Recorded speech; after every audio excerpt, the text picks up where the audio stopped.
Hey guys, welcome back to Delft Stack. This is how to fix Facebook not properly working in Google Chrome. So guys, if you ever encounter this issue, I will show you multiple solutions. So just follow along. First one is just simply restart your browser. So from here, just simply reload this page by clicking on this icon on the top left corner of the screen, and mostly that can fix the issue.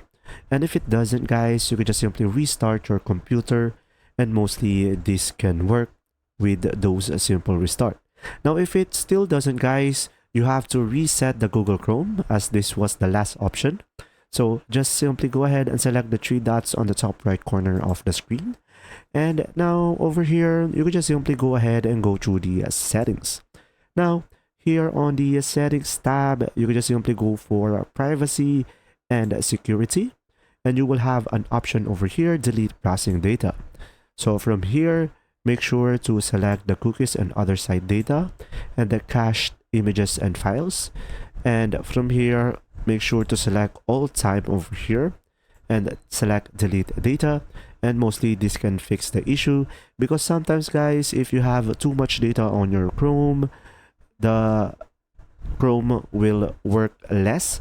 So deleting this can free up the space and make your Chrome much more faster with this simple solution. There you go. If you found this video helpful, please like and subscribe. And if you have any questions, just simply go ahead and comment down below, and we will do our best to answer them all. And see you in the next video.